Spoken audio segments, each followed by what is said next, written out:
오늘 함께 뵐 하나님의 말씀은 신약 성경 마태복음 5장 1절로 12절까지 말씀입니다. 우리 저부터 한 절씩 교독하여 읽도록 하겠습니다. 1절입니다. 예수께서 무리를 보시고 산에 올라가 앉으시니 제자들이 나온지라. 심령이 가난한 자는 복이 있나니 천국이 그들의 것이며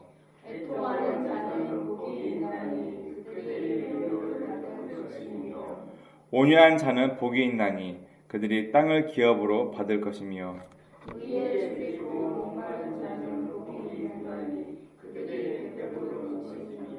긍휼히 여기는 자는 복이 있나니 그들이 긍휼히 여김을 받을 것이며 마음이 청결한 자는 복이 있나니 그들이 하나님을 볼 것이며 화평하게 하는 자는 복이 있나니 그들이 하나님의 아들이라 일컬음을 받을 것이며 우리를 위하여 박해를 받은 자는 복이 있나니 천국이 그들의 것입니다.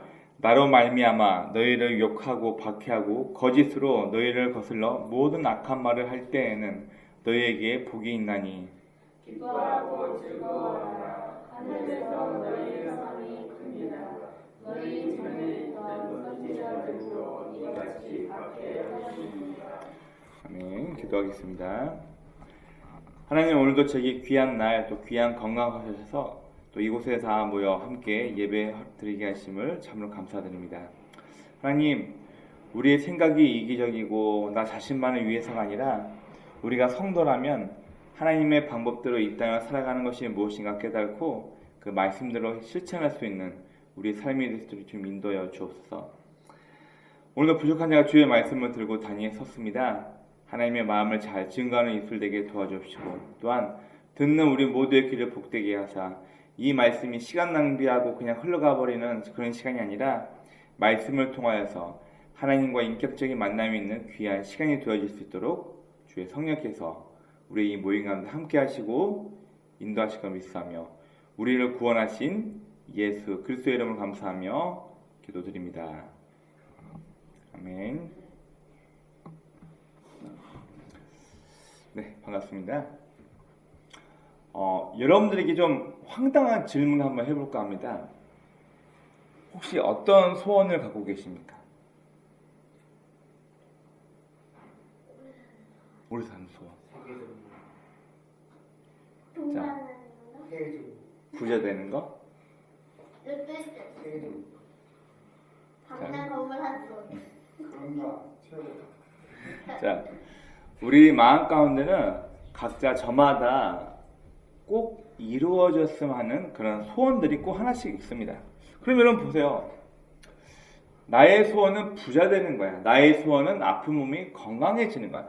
나의 소원은 좋은 배우자를 만나는 거야. 나의 소원은 이번에 투자한 주식이 왕창 올라서 거부가 되는 거야. 자, 이렇듯 어떤 사람은 명예를, 부를, 권력을, 건강을 또 인간관계를 위해서 우리는 누구나 다 소원을 빌고 그 소원이 이루어지길 소망합니다.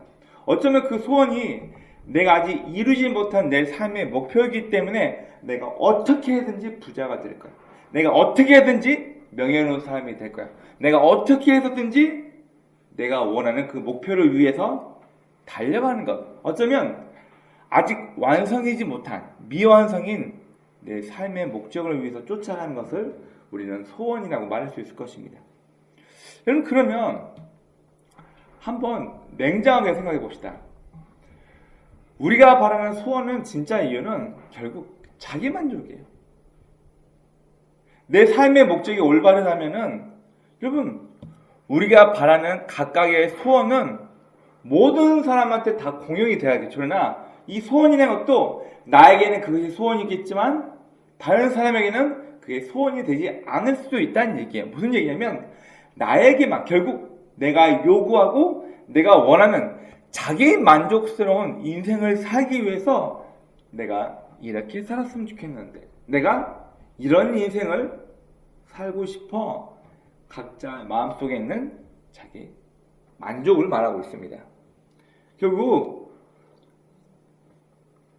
내가 원하는 것, 또 내가 갖고 싶은 것, 내가 도달하고 싶은 것들은 결국 모두가 다 하나님과 관련된 삶이 아니라 타락한 인간이 자기 만족을 위해서 얻고 싶은, 하나님 없이도 내가 나의 인생을 기쁘게 즐겁게 살기 위해서 내가 최종적으로 도달하고 싶은 그 목표를 말하고 있는 것입니다. 우리가 앞서 계속 함께 말씀 나누고 있는데, 우리에게 천국이란 예수 믿고 죽어서 가는 막연한 우주 어딘가에 있을 천국, 죽은 자들이 가는 천국과 지옥, 막연하게 말하는 그것만을 얘기하는 것이 아니라 천국이란 말 자체는 하나님의 통치를 뜻합니다. 여러분, 그러나 우리 인간은 아담 때부터 이미 하나님의 통치를 버렸습니다.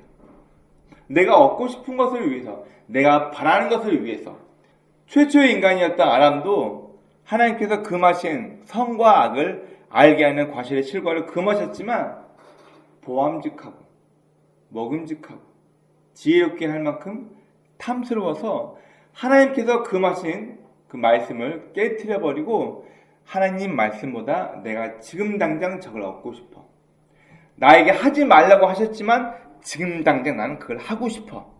이건 마치 우리 아이들에게 나쁜 유튜브 동영상을 보지 마, 나이에 맞지 않게 선정적이고 잔인한 공격적인 그런 영화나 외화는 보지 마 해도 어린 아이들이 부모 몰래 그거 보는 것처럼, 인간도 결국 하나님께서 금지하셨음에도 불구하고 하나님의 말씀을 버려버리고 자기 욕심을 따라서 죄를 범하게 됩니다. 마찬가지로 아담 때뿐만 아니라 지금 모든 인류는 결국 하나님의 통치에서 벗어나 내 만족을 위해서 살고 있는 것이 모든 인간의 삶의 태도입니다.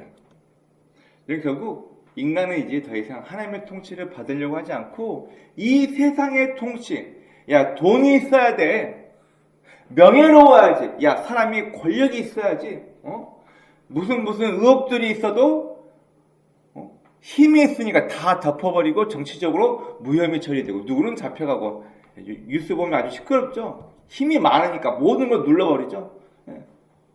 이 세상의 통치를 받기 원해요. 하나님의 통치가 아니라 지금 세상은 돈이 최고야, 권력이 최고야, 아니야, 명예로워야 돼. 각자가 하나님의 말씀도 하나님의 본문대로 인생을 살아가는 것이 아니라 자기 만족을 위해서 이 세상의 통치를 받으며 살고 있는 것이 지금 우리 인류의 본 모습입니다. 여러분, 우리 지난주 시간에 침례 요한과 예수님께서 오셔서 가장 먼저 한 설교 내용이 뭐였죠? 동일하게 두 사람 다 회개하라, 천국이 가까이 이르렀다. 두 사람도 똑같은 설교를 했습니다. 왜요? 메타노이아, 되돌아서라. 네가 가고 있는 삶의 그 자리에서 잘못된 길에서 뒤돌아서 올바른 길로 돌아오라. 메타노이아. 그리고 바실레아 토우라스, 하나님의 통치를 받아들여라. 네 욕심을 위해서, 인간적인 네 자기 만족만을 위해서 살았던 그 걸음에서 돌이켜서 하나님의 방법대로, 하나님의 창조의 목적대로 네 삶을 돌이켜라라고 우리에게 얘기하면서 첫 번째 설교를 그렇게 시작을 하신 것입니다. 네, 바로 예수님께서 가장 먼저 했던 설교 내용은 인간이 하나님께서 인간을 창조하시는 그 목적대로 다시 삶을 살라라고 우리에게 이야기하시는 것입니다. 그럼 오늘 우리가 읽었던 이 본문은 우리 기독교인들에게 너무나 잘 알려져 있는 말씀입니다. 흔히 어떤 분들은 산에서 한 좋은 말씀이라 해서 산상수훈 혹은 8가지 복에 대해서 얘기하셨기 때문에 팔복이라고 얘기를 합니다. 여러분, 죄송하지만 팔복이란 말이 어디서 온 말이에요? 우리나라에 있는 단어가 아닙니다. 팔복, 중국에서 넘어왔고요. 그리고 이 8이라는 숫자는 아랍, 이슬람 쪽에서 굉장히 중요시하는 완성을 의미하는 숫자이기도 합니다. 근데 우리는 이상하게 이 오역이 좀 많이 있는 한글 성경을 보다 보니까 팔복, 예수 믿는 사람이 복을 받기 위한 8가지 비결점으로 얘기를 합니다. 여러분, 그러나 오늘 우리가 함께 나눈 이 말씀은 내가 복받기 위한 비결로 너 이렇게 살아야지 복받아 조건부가 아니란 얘기예요. 조건부, 복을 받기 위한 비결을 얘기하기 위해서 예수께서 말씀하신 거 아니라 오늘 본문의 팔복이 아니라 말 그대로 하나님의 통치를 받는 천국 백성이 어떠한 삶을 살아야만 하는가에 대한 삶의 모델에 대해서 우리에게 얘기해 주고 있는 본문이 바로 오늘 읽었던 산상수훈의 한 내용 중에 하나입니다. 5장만 있는 것이 아니라 이 산상수훈은 7장 하반절까지가 모두 산상수훈인데 오늘 읽었던 본문은 그 중에서도 하나님 믿는 사람의 삶의 모습은 이러해야 한다. 너희가 하나님의 통치를 받는 사람이라면 이러한 삶의 모습이 보여야 한다고 우리의 행동 강령처럼 이야기하고 있는 내용이 오늘 본문의 말씀입니다. 바로 이 산상수훈이라는 것은 하나님의 백성답게 삶을 살기 위한 우리의 모습에 대해서 말해주고 있는 것입니다. 여러분, 막연하게 죽은 다음에 가는 곳 천국, 그것만을 얘기하는 것이 아니라 내가 이 땅에 사는 동안 내가 어디에 삶의 목표를 두고 있냐에 따라서 천국은 여기 있다 저기 있다 말하지 않고 네 안에 있다고 예수께서 말씀하십니다. 바로 네가 지금 하나님의 통치를 받아들이며 하나님의 방법대로 인생을 살고 있냐, 아니면 남들처럼 세상의 방법으로 쫓아가면서 나도 돈이 있어야지, 나도 저 사람처럼 명예로워야지, 권력이 있어야지, 세상의 방법대로 살고 있는 삶이 아니라 하나님의 통치대로 하나님의 방법대로 살고 있는 저와 여러분의 삶을 통해서 천국은, 하나님의 통치는 지금도 점점 우리 안에서 커지고 있다는 것을 말하고 있는 내용입니다. 자, 그러면 오늘 본문 말씀 우리 3절부터 같이 한번 보겠습니다. 심령이 가난한 자는 복이 있나니 천국이 저희의 것이며. 자, 그러면 우리는 어떻게 얘기를 하냐면 심령, 마음이 가난해야 돼. 마음이 욕심으로 가득 차 있으면 안 돼. 그래야지, 마음이 가난해야지만 내가 복을 받아서 천국이 내 거가 돼. 중국에서 오역된 번역을 그대로 가지고서 쓰고 있는 우리나라 성경 입장에서는 원어 해석이 안 됩니다. 심령이 가난한다. 마음이 겸손하고 마음이 교만하지 않아야지만 내가 천국을 소유했어요. 우리는 마치 이런 식으로 내가 복을 받기 위한 조건부로 얘기하는데 정말 잘못된 오역입니다. 그래서 우리 성경은 되도록이면 원어, 예전에는 이 헬라나 히브리어가 없었기 때문에 우리가 다 중국말을 번역한, 한자를 중국말로 번역해서 이걸 다시 우리나라 말로 번역하는 데 있어서 오역이 굉장히 많습니다. 그러다 보니까 심령이 가난한 자는 복이 있나니 천국이 저희 것이며 오역을 해놨습니다. 자, 그러면 우리가 원어 성경 한번 보면서 진짜 예수님께서 하나님의 백성답게 사는 삶의 태도에서 말씀하셨는데 그 원 의미가 무엇인지 한번 같이 찾아가 보도록 하겠습니다. 초기에 50년대 초반에 우리나라 성경학자들이 이 중국말로 번역된 성경을 우리나라 말로 가져올 때 굉장히 번역이 안 되는 힘들었던 부분이 뭐냐면 바로 푸뉴마입니다. 여러분, 푸뉴마라는 말은 뭐냐면 사람의 영혼이 아니에요. 바로 하나님의 영을 얘기해요. 근데 이 뒤에 단어 때문에 이 푸뉴마를 사람의 마음, 마인드로 바꿔버립니다. 무슨 뜻이냐면 가난하다, 아래로 내려다. 푸토코스라는 헬라어인데 성령이 어떻게 가난해? 말이 돼요? 하나님의 영혼이 가난해? 이거 해석이 안 되는데, 그래서 하나님의 영혼이라는 말을 싹 빼버리고 사람의 마음 심자를 집어넣어가지고 심령, 마음이 가난해야 복을 받는, 이런 식으로 오역을 해놓은 거예요. 그러나 여러분, 영어에서 전치사 to가 한 단어 뜻이에요? 그런 것처럼 여러분, 헬라어에서도 이 푸토코스라는 말은 가난하다, 부족하다 그 뜻을 말하는 게 아니라 아래로 내려오라는 뜻이 있어요. 여러분, 그러면 이 말을 다시 한번 해볼까요? 사람의 마음이 아니고 하나님의 영이에요. 푸뉴마. 하나님의 영이 위에서 아래로 내려온 사람. 하느님의 마음이 아래로 내려와 마음에 간직된 사람은 복이 있습니다. 왜? 뭐 때문에? 천국이 그들이 것이라. 무슨 말이냐면 그들이 하나님의 통치를 받기 때문에. 결국 어떤 사람이 하나님의 통치를 받냐면 성령이 그 마음에 임한 사람. 내 욕심이 가득 많고 우리 가족만 잘 되면 돼. 내 이익을 위해서라면 이준영도 써도 돼. 나의 만족을 위해서라면 저 사람 깔고 뭉개서라도 내가 올라가야 돼. 여러분, 세상의 논리가 아니라 하나님의 영이 그 마음에 임한 사람은 복되대요. 행복하대요. 왜냐하면 그가 하나님의 통치를 받기 때문입니다. 바로 원어가 성경은 이렇게 우리에게 얘기하고 있습니다. 성령이 임한 사람은 행복합니다. 그가 하나님의 통치를 받기 때문입니다. 자, 다음은 4절 말씀 한번 보겠습니다. 자, 4절 보니까 많이 울어야 복이 된다고 얘기를 해요. 그럴까요? 내 죄 때문에 많이 울고 회개 많이 하고 눈물을 많이 쏟아야지.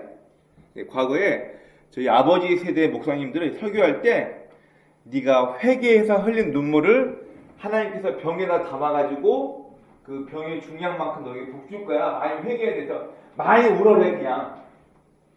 여러분, 이유 없이 뜻없이 흘리는 눈물이 의미가 있을까요?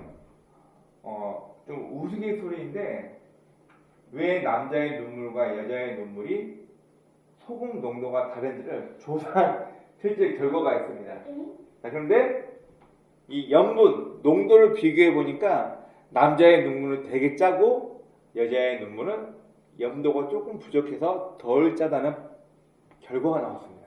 그 이유가 뭔가 봤더니 여자의 눈물은 대뇌를 거치지 않고 감성적으로 감성이 건드려도 눈물을 쉽게 흘리기 때문에 염도가 많이 짜 있지 않은데 남자의 눈물은 되게 고민을 많이 하고 생각도 많이 하고 스트레스 받아가면서 이 눈물을 흘리다 보니까 실제로 여성의 눈물보다 소금이 더 많다는 그냥 어처구니 없는 한 결과가 나와 있습니다. 여러분, 애통하는 자, 많이 눈물 흘리고 질질 짜고 흔한 말로 어떻게 눈물을 짜내어서라도 우는 사람이 복이 있을까요? 그럼 연기자들, 눈물 흘리는 연기자들 제일 복돼야지. 여러분, 그 얘기가 아니거든요. 애통하다, 단순히 나 잘못했으니까 후회해요. 잘못했어요 하나님. 또 잘못했네요. 이걸 얘기하는 것이 아니라 그 얘기입니다. 자, 4절에서 애통하는 자는 복이 있다. 그들이 위로를 받는다. 내 죄를 위해서 많이 울어야지 더 많이 위로를 받는다. 네, 어떤 면에서 맞는 얘기일 수도 있지만 오늘 우리가 같은 본문의 원어는 그런 내용이 아닙니다. 자, 키워드가 애통하는 자, 위로라는 단어를 원어 성경을 보니까 애통하는 단어는 펜데오, 슬퍼하다 뜻이에요. 그리고 위로라는 단어는 파라, 이 헬라어로 파라란 말이 뭐뭐 옆에 두다, 곁에 두다, 파라칼레오, 내 옆으로 부르다, 그런 뜻이에요. 그래서 애통하는 자는 복이 있다. 그들이 위로를 받을 것이다. 이 얘기는 뭐냐면 단순히 나를 위해서 내 죄를 위해서 많이 울고 회개하고 깔끔하게 나의 죄를 위해서 눈물 흘린 사람이 복 많이 받는다. 그 의미를 얘기하는 것이 아니라 이 말을 우리말 그대로 해보면 이 말은 영혼을 위해 애통하는 사람. 이 세상을 위해서 나는 쟤보다 왜 인생이 불쌍해. 나는 왜 쟤보다 돈이 없어. 왜 나는 저 사람처럼 인생이 행복하지 않아. 이걸 말하는 것이 아니라 영혼을 위해서 울 수 있는 사람. 영혼을 위해서 누군가의 영혼을 위해서 눈물 흘리고 울 수 있는 사람은 행복하다. 왜냐하면 그들이 파라 네 옆에 있기 때문이다.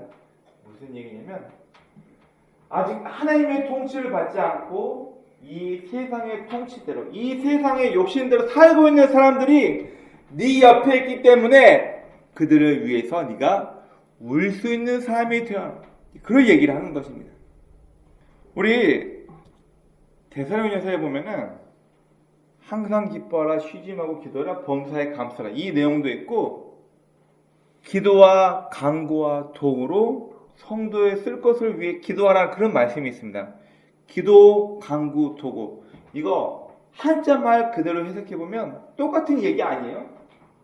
기도, 도구, 간구 다 누구한테 부탁하고 요청하는 거 아니에요? 예, 한자 말로 보면 똑같지만 기도와 간구와 도구는 원어 성경을 보면 다 다릅니다. 예, 기도의 원어 의미는 첫 번째 프로슈케, 네 마음의 방향을 하나님께 둬라.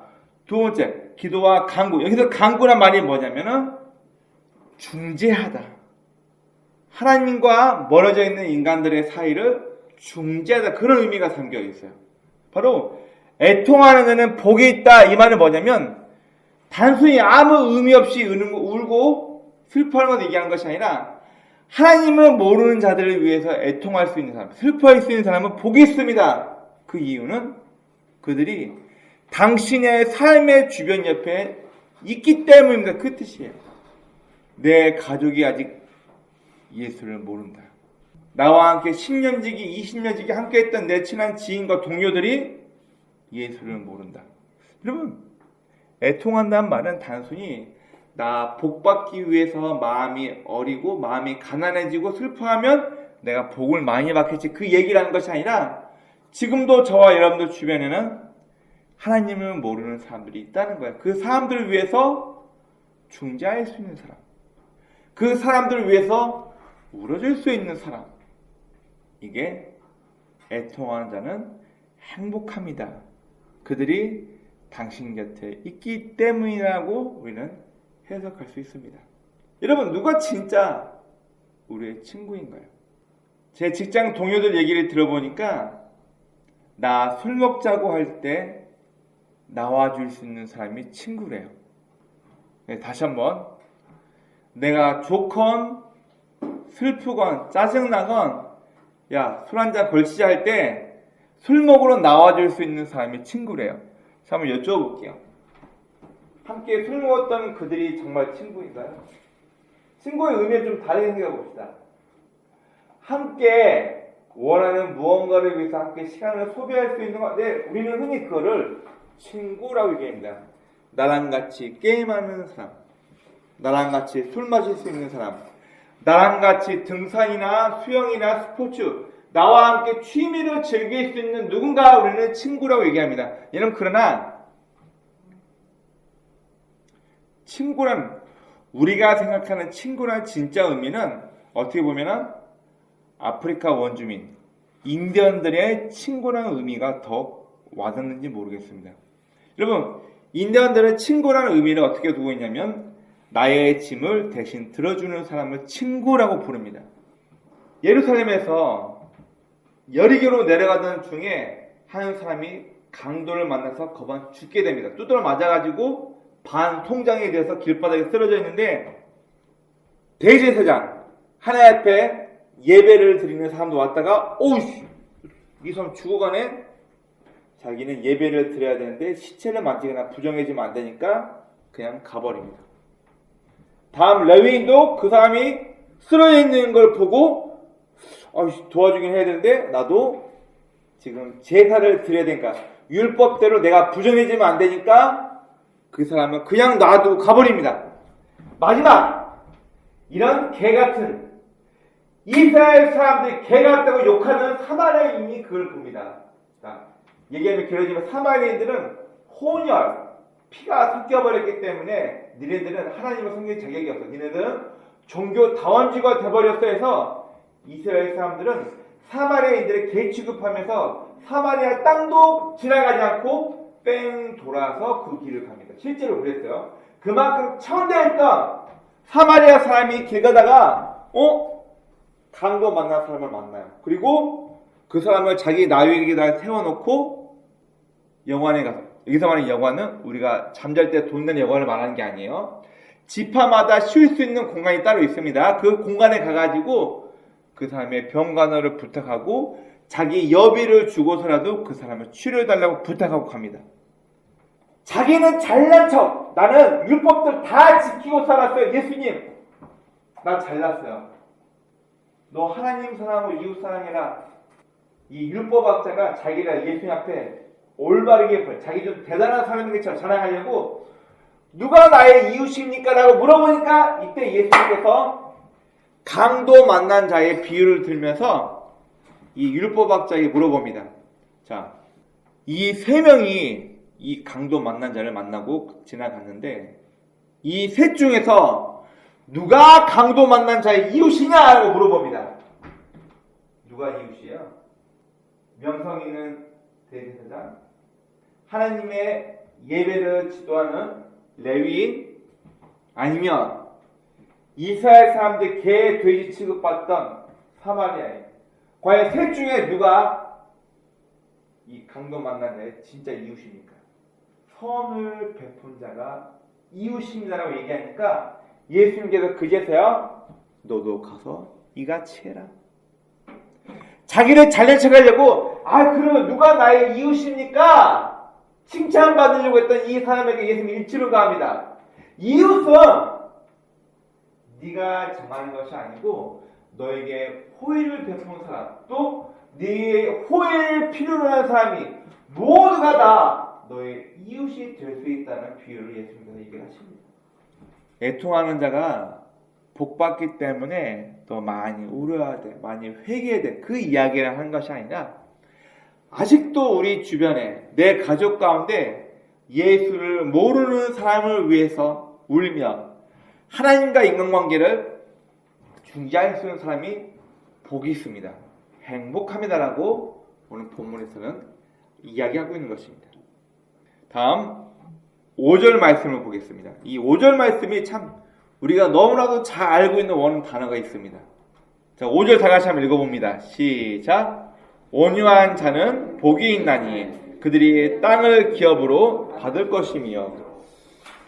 여러분, 온유하면 땅을 많이 받을 거예요. 이게 땅 투기 방법을 우리가 설명하는 거예요. 땅치기가 뭐예요? 이 땅을 사면 돈이 오르고 저 땅을 사면 땅이 내려가니까 비싼 땅을 사가지고 땅 투기해야지. 여러분, 이 말씀은 내가 부자 되기 위해서 땅을 많이 소유하기 위해서 내 마음이 온유해야지, 그 뜻이 아니에요.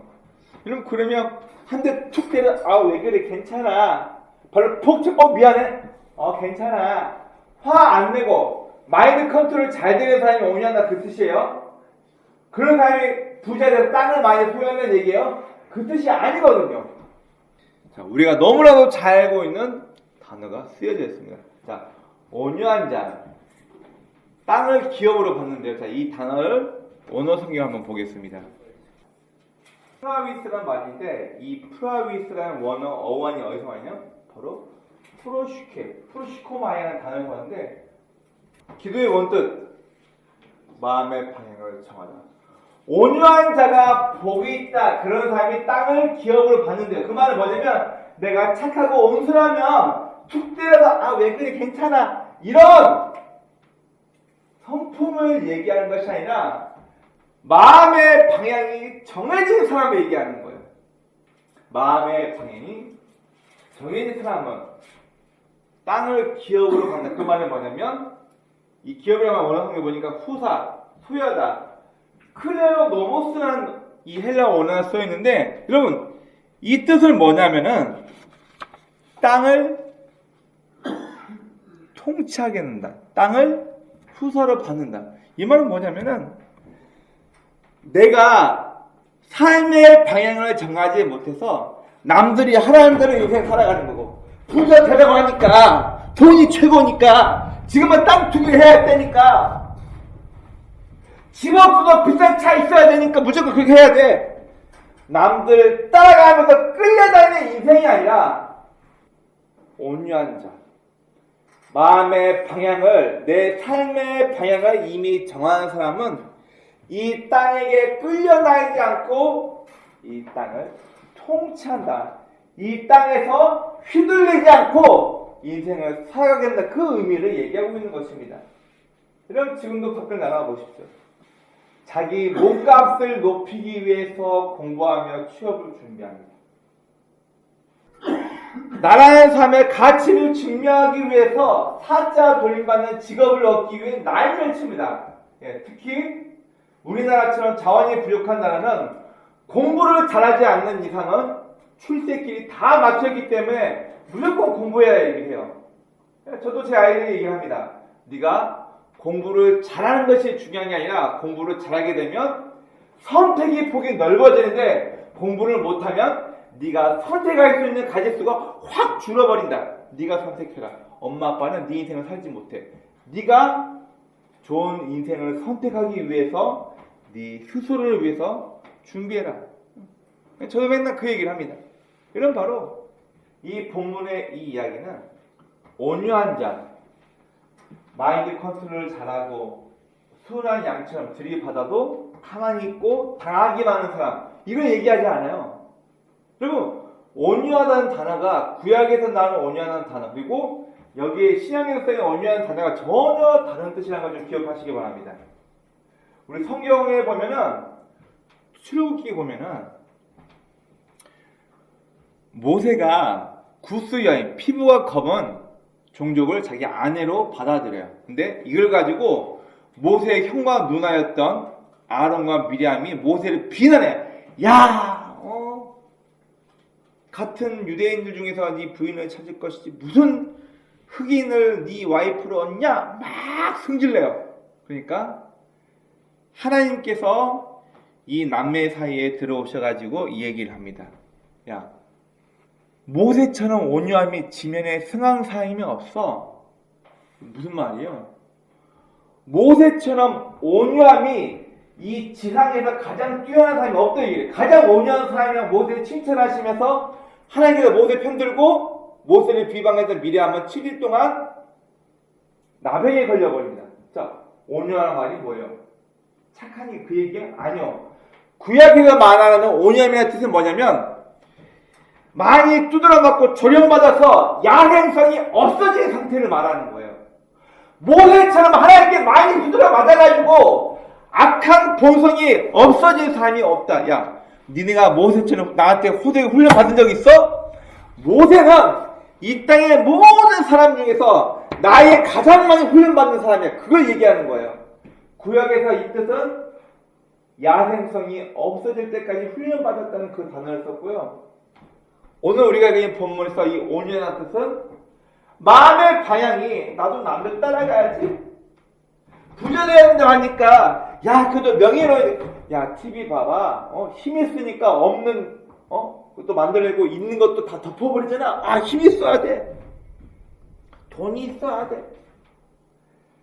방향이 없어서 남들 따라가는 대로 죽은 시체처럼 강물에 떠내려가는 그런 인생이 아니라 마음의 방향을 정하니까 프로미스, 프로슈케 마음의 방향이 내가 어떤 인생을 살지가 정해지니까 내가 이 땅에서의 통치를 받지 않고 오히려 내가 이 땅을 통치하면 이 땅을 누리며 사는 인생을 산다라고 우리에게 말해주고 있습니다.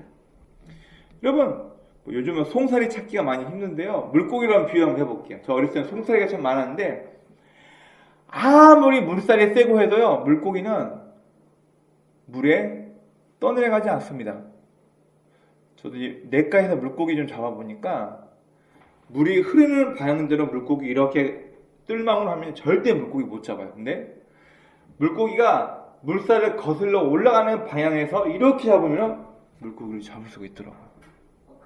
이런 무슨 얘기냐면 생명력이 없는 널판이나 나무 토막 같은 것들은 그냥 물의 흐름 따라서 둥둥둥 떠내려가면서 그냥 대세를 따라 그냥 아무 의미 없이 그냥 떠내려갑니다.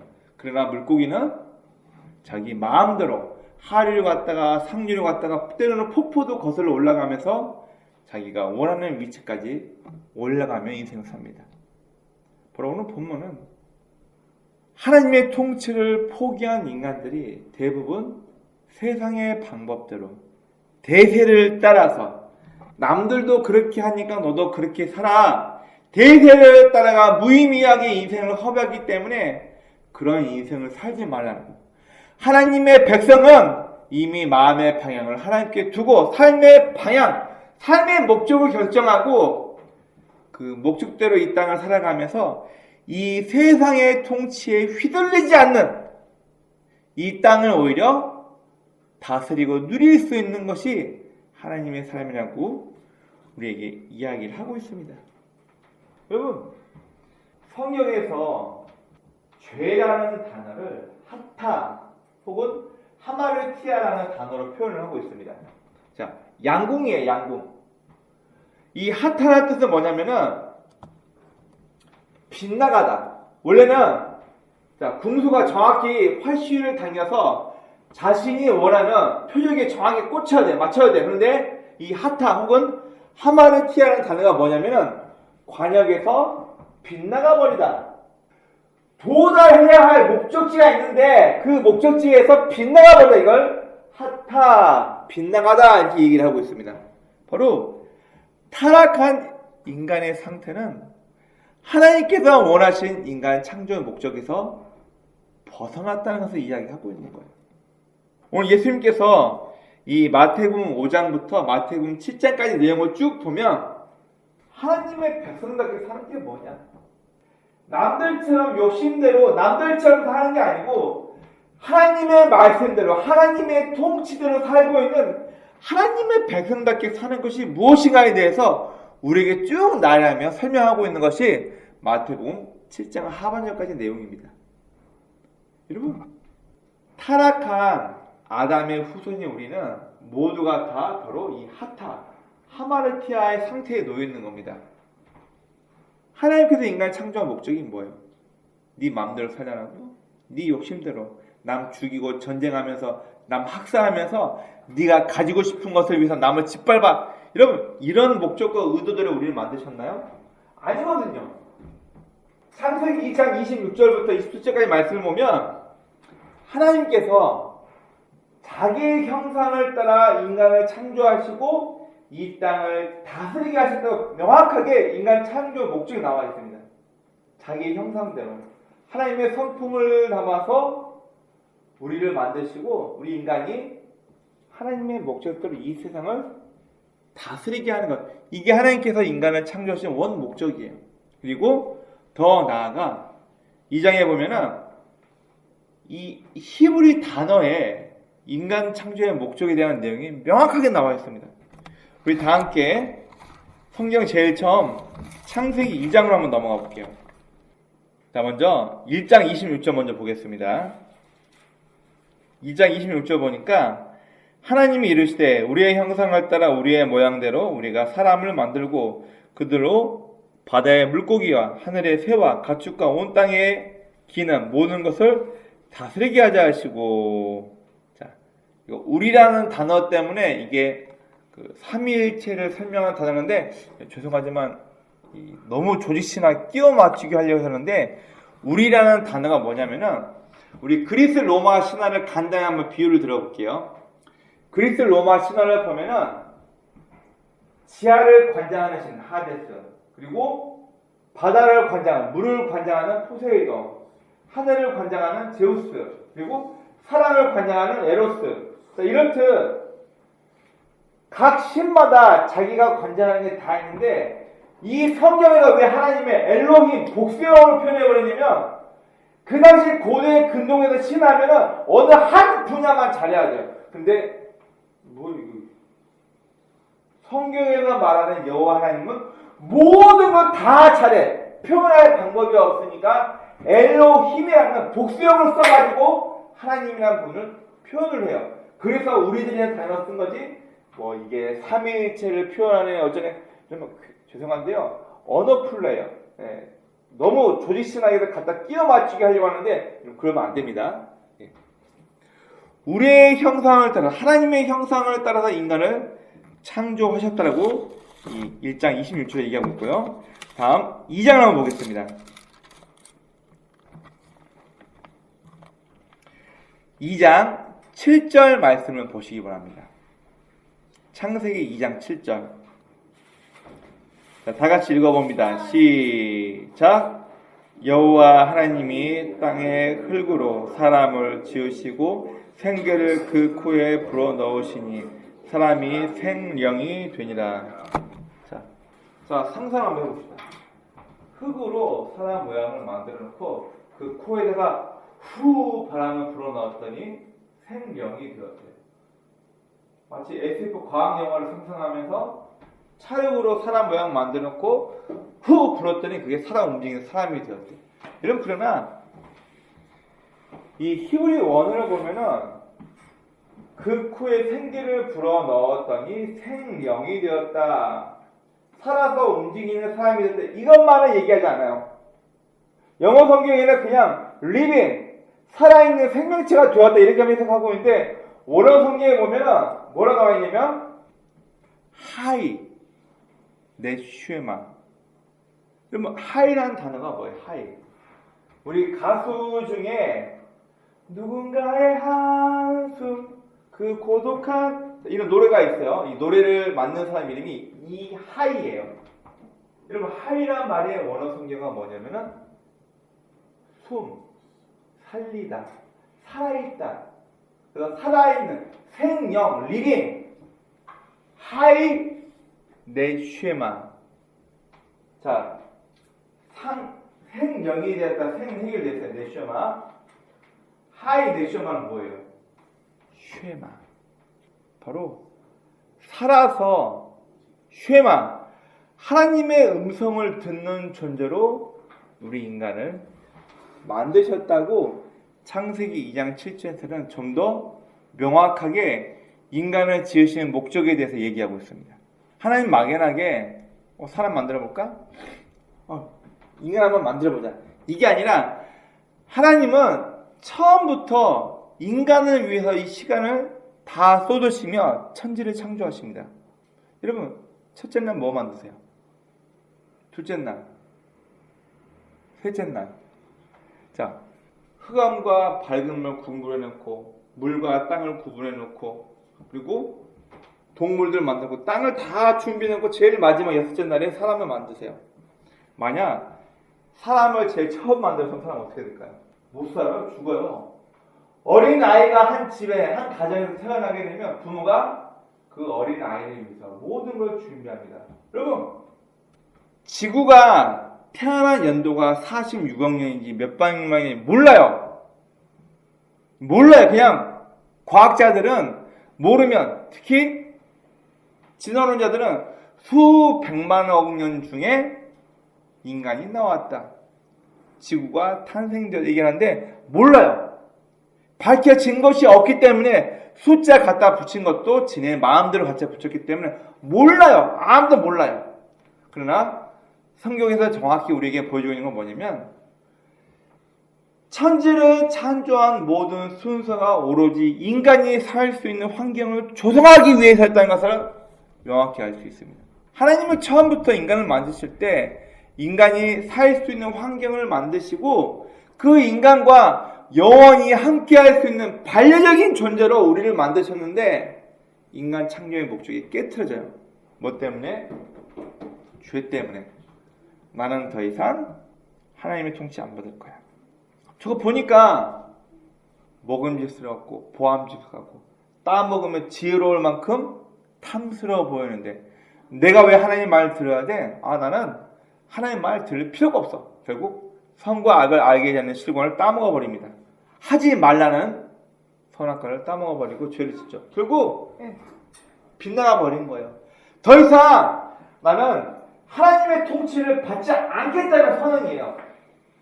실패하면 반역, 성공하면 혁명 아닙니까? 전보 씨가 했던 아주 유명한 대사죠. 인간이 바로 하이넷슈에마 살아서 하나님의 음성을 듣는 존재로 인간이 창조되었지만 인간의 타락한 본성은 나는 그거 듣기 싫고 하나님의 말씀 듣기 싫고 내 욕심대로 살고 싶어. 나는 반역하고 혁명을 해서라도 내 만족을 위해서 살고 싶어. 이게 모든 인류의 삶이었습니다. 여러분, 온유하게 산다는 것은 하나님의 통치를 벗어나 내 욕심대로 남들이 하는 것처럼 모두가 다 그렇게 사니까 나도 그렇게 살아야지 이런 것이 아니라 내 삶의 목적을 하나님 앞에 두고 이 세상에 떠들려가는 인생을 사는 것이 아니라 명확한 내 삶의 목적대로 사는 것을 우리에게 말해주고 있습니다. 여러분, 창세기 말씀에 나와 있는 것처럼 우리 인간의 창조 목적은 하이 네셔마, 살아서 하나님의 음성을 듣는 존재로 천국, 하나님의 통치를 받아들이는 인생을 사는 것을 천국이라고 얘기하는 것처럼 기도, 이거 달라 저거 달라 내 소원 성취하기 위해서 달라고 요청하는 것이 아니라 마음의 방향을 하나님께로 두는 것. 오늘 이 본문 말씀에서 우리가 복받기 위한 8가지 방법을 소개한 것이 아니라 하나님의 백성이, 하나님의 통치를 받는 하나님의 백성이 어떻게 인생을 살 것인가에 대해서 우리에게 말해주고 있는 것입니다. 오나옵기는 저와 여러분들이 이 땅에서 남들이 부러워하는 것을 위해서, 대세를 따라가기 위해서 물질을 쫓고 돈과 명예를 쫓으며 너도 남들처럼 살아야 돼, 나도 남들처럼 살아야 돼, 이런 인생에 끌려다니는 것이 아니라 나의 삶이 하나님의 통치를 받아들이며 이 땅의 통치가 아니라 나의 삶이 이 땅을 통치하며 흔들며 살 수 있는 복된 성도의 삶이 되시길 주의 이름으로 축원합니다. 아멘.